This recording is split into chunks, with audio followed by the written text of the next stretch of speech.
नमस्कार दोस्तों, इस वीडियो में हम देखने वाले हैं इलेक्ट्रिशियन ट्रेड के अति महत्वपूर्ण प्रश्न। तो आइए फ्रेंड्स शुरू करते हैं। देखिए, पहला क्वेश्चन है कि एक डीसी मोटर की चाल का नियमन के रूप में दिया जाता है, यानी कि उसकी स्पीड रेगुलेशन का फार्मूला क्या होता है। ठीक है ना।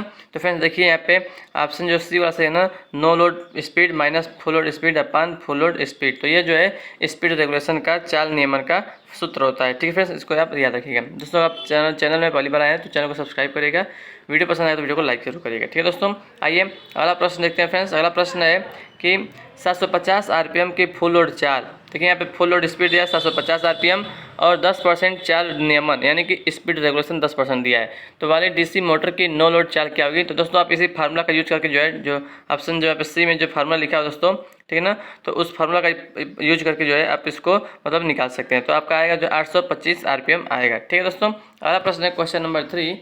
देखिए दोस्तों, क्वेश्चन नंबर 3 देखते हैं। विद्युत केबलों या उपकरणों में आग बुझाने के लिए किस प्रकार के अग्निशामक फायर एक्सटिंग्विशर का उपयोग किया जाना चाहिए। ठीक फ्रेंड्स, तो देखिए कौन सा ऑप्शन सही है। Option number A carbon dioxide का प्रयोग करना चाहिए। ठीक है, अगला प्रश्न देखते हैं दोस्तों। कंबल, बालू इत्यादि का उपयोग करके ऑक्सीजन की आपूर्ति रोककर आग बुझाने की प्रक्रिया क्या कहलाती है दोस्तों। तो ऑप्शन बी स्मूथरिंग कहलाती है। ठीक है दोस्तों, तो एलपीसीटी एग्जाम के लिए बहुत ही इंपॉर्टेंट दोस्तों ये क्वेश्चन है। ठीक है, ऐसे ही क्वेश्चन पूछे जाते हैं। तांबे के तार की बनी एक कुंडली का प्रतिरोध 0 डिग्री सेल्सियस पर 100 ओम है और 30 डिग्री सेल्सियस पर इसके प्रतिरोध की गणना करें। दिया गया है अल्फा बराबर 0.004 प्रति डिग्री सेल्सियस। ठीक दोस्तों, तो यहाँ पर इसका फार्मूला दोस्तों होता है, ठीक है ना, आर टी बराबर क्या, RT2 बराबर होता है RT1 1 plus alpha not T होता है। ठीक है ना, तो इसका प्रयोग करके जो है आप इसको निकालेंगे तो ऑप्शन डी वाला आएगा 112 ओम आपका आंसर आ जाएगा। ठीक है दोस्तों, इसका फार्मूला आपको याद होगा। मैंने अभी जो है एक वीडियो बनाया हूँ दोस्तों, जिसमें पूरा इलेक्ट्रिकल के हर एक फार्मूला को दोस्तों आपको मैंने उस वीडियो में मतलब बताया है। ठीक है फ्रेंड्स, तो उस वीडियो को जरूर देखिएगा। ठीक है, और मैं अभी अपलोड भी करने वाला हूँ उसको। ठीक है, चलिए आगे बढ़ते हैं।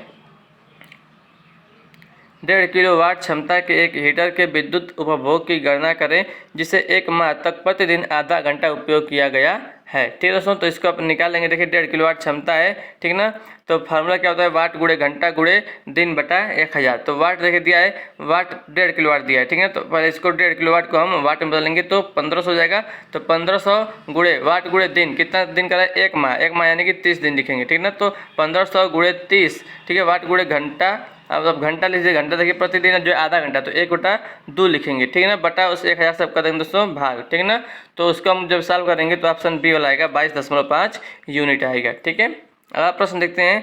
एक 12 पोल 500 आरपीएम अल्टरनेटर की आवृत्ति ज्ञात करें। दोस्तों इसका फार्मूला होता है क्या, एनएस बराबर यानी सिंक्रोनस स्पीड बराबर होता है 120 गुणे फ्रीक्वेंसी बटा नंबर ऑफ पोल। ठीक है, तो इस सूत्र से इसको सॉल्व करेंगे तो ऑप्शन ए 50 हर्ट्ज जो है इसका राइट आंसर आ जाएगा। ठीक है, देखिए करें कि चित्र में दर्शाए गए अनुसार जो है 3 प्रतिरोधकों R1 R2 R3 का कुल प्रतिरोध कितना है। देखिए पहला दिया है 60 किलो ओम, तीसरा भी 60 है, तीसरा भी 60 है दोस्तों। तो तीनों 60 के हैं, तो 60/3 इसका राइट आंसर होगा। 60/3 तो कितना होगा, 60/3 से भाग लगाइए दोस्तों। देखिए ऑप्शन नंबर सी वाला 20 किलो ओम जो है इसका राइट आंसर आएगा। ठीक है ना, ऑप्शन नंबर सी। अगला प्रश्न है कि सेमीकंडक्टर एलिमेंट अपने विशुद्ध रूप में कौन सा सेमीकंडक्टर कहलाता है और इसे जो है मारित रूप में एक्सट्रिंसिक सेमीकंडक्टर कहते हैं दोस्तों। ठीक है ना, तो ऑप्शन नंबर सी सही हो जाएगा, इंट्रिंसिक यानी शुद्ध इंसुलेटर यानी शुद्ध जो है सेमीकंडक्टर को हम क्या कहते हैं, इंट्रिंसिक सेमीकंडक्टर कहते हैं। ठीक है, तो ऑप्शन सी जो है राइट आंसर हो जाएगा। अगला क्वेश्चन देखते हैं, क्वेश्चन नंबर 10। एक मतलब कौन से परिपथ में धारा प्रवाहित नहीं होती दोस्तों। तो ऑप्शन नंबर बी एक खुला परिपथ में धारा प्रवाहित नहीं होती है। ठीक है, अगला क्वेश्चन है तापीय विद्युत स्टेशन में ऊर्जा परिवर्तन किसके रूप में होता है। ठीक है ना, तो ऑप्शन नंबर ए ऊष्मीय ऊर्जा से विद्युत ऊर्जा में होता है तापीय विद्युत स्टेशन में। ठीक है, अगला क्वेश्चन है जब कोई परिपथ इस प्रकार सुरक्षित किया जाता है कि इस पर कार्य करने वाले किसी व्यक्ति को नुकसान पहुँचाने वाली कोई विभव ऊर्जा नहीं होती है तो यह क्या कहलाती है। तो ऑप्शन ई शून्य ऊर्जा अवस्था कहलाती है। अगला क्वेश्चन है एक 5 kilowatt 50 hertz 6 pole slip ring induction motor 960 RPM पर चलती है। इसकी सिंक्रोनस चाल और प्रतिशत स्लिप की गणना करें। तो सिंक्रोनस चाल तो आप निकाल सकते हैं, एन एस बराबर 120 F/P से निकाल लेंगे दोस्तों। ठीक है ना, और जो है इसका परसेंटेज स्लिप निकालना है तो स्लिप का फार्मूला दोस्तों क्या होता है।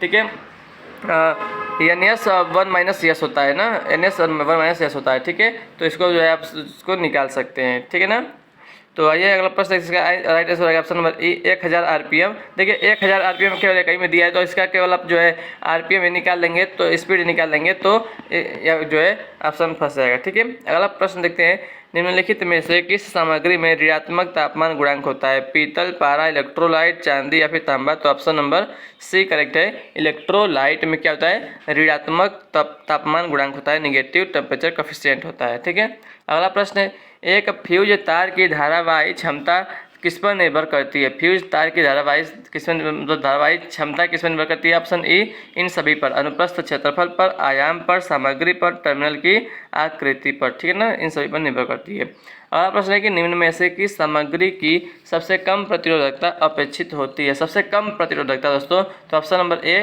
तांबा। ठीक है ना, तांबा, ऑप्शन ए तांबा सही है। अगला प्रश्न है, किसके द्वारा निम्न प्रतिरोध की शुद्ध माप की जा सकती है? Schering bridge, Wheatstone bridge, Wien's bridge, Kelvin's bridge, या इनमें से कोई नहीं? तो ऑप्शन डी केल्विन्स ब्रिज। ठीक है ना, इसको बोलते हैं केल्विन डबल ब्रिज से दोस्तों आप निम्न प्रतिरोध को माप सकते हैं। निम्न प्रतिरोध यानी कि 1 ओम से कम प्रतिरोध को। ठीक है, अगला प्रश्न है, विद्युत मशीनों में किसे कम करने के लिए लेमिनेटेड कोर उपयोग किए जाते हैं? ठीक है दोस्तों, तो option number B eddy current हानि को कम करने के लिए लेमिनेटेड कोर का उपयोग किया जाता है। ठीक है, अगला प्रश्न है दोस्तों, एम्पियर टर्न किसकी इकाई होती है? दोस्तों, तो option number D electromagnetic field की इकाई है। एम्पियर टर्न इलेक्ट्रोमैग्नेटिक फील्ड की इकाई है। अगला क्वेश्चन है, शुद्ध संधारित्र में अपव्यय होने वाली पावर होती है? ऑप्शन ए 0 होती है। ठीक ना, जो शुद्ध संधारित्र होता है वो कोई भी पावर जो है लॉस नहीं करता है।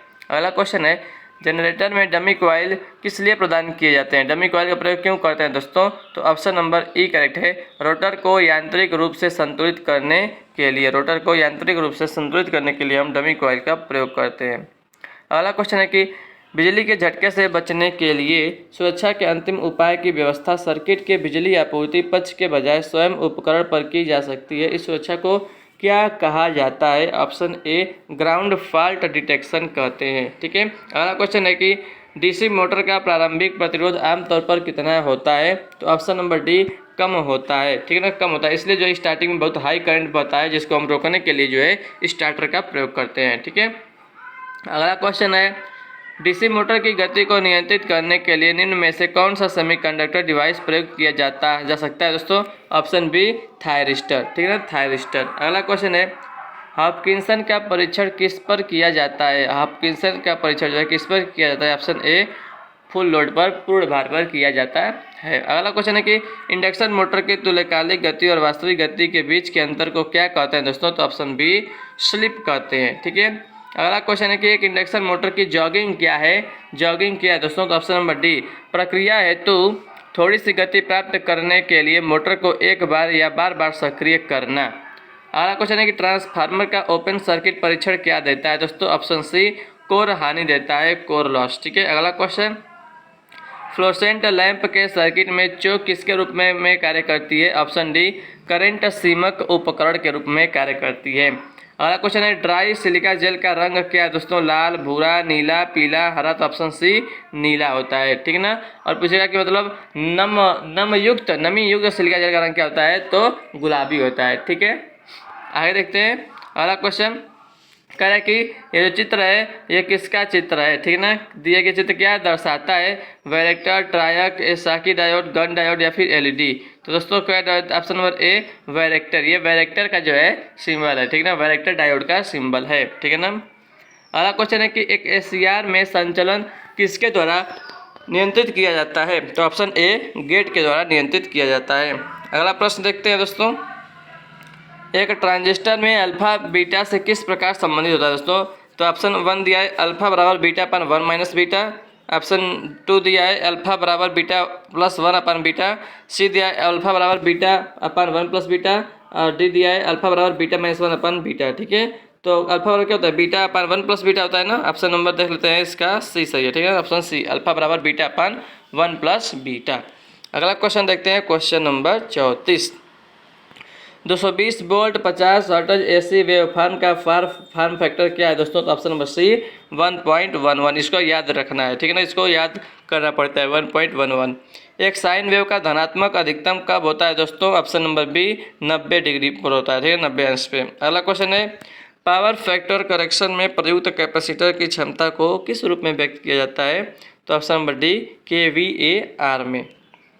अगला प्रश्न है, एक परिवर्तनीय धारिता वह है जिसकी धारिता ऑप्शन डी हाथ से ऊपर या यांत्रिक बल द्वारा बदली जा सकती है। ठीक है, अगला क्वेश्चन देखते हैं।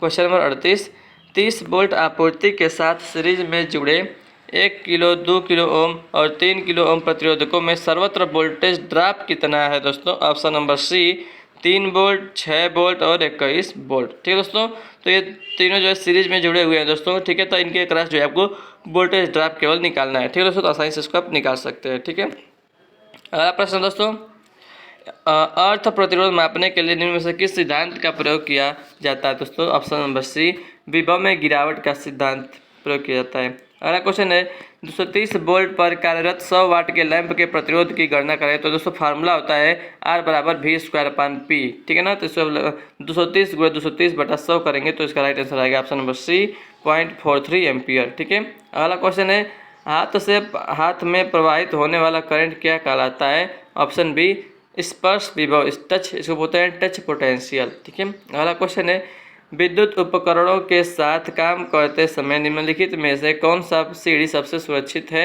Option B fibre glass.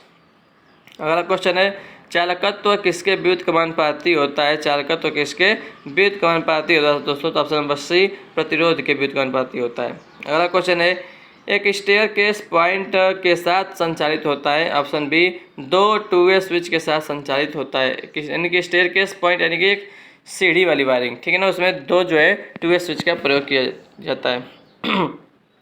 प्रतिरोध की इकाई क्या है दोस्तों? तो ऑप्शन ए ओम है। एक डीसी जनरेटर किसके सिद्धांत पर कार्य करता है दोस्तों? तो ऑप्शन नंबर डी विद्युत चुम्बकीय इंडक्शन के फैराडे नियम का सिद्धांत पर कार्य करता है। अगला क्वेश्चन है, किसी डीसी जनरेटर में इंटरपोल फील्ड कॉइलें जुड़ी होती हैं, कैसे जुड़ी होती हैं? आर्मेचर के साथ श्रेणी में जुड़ी होती हैं। Option A.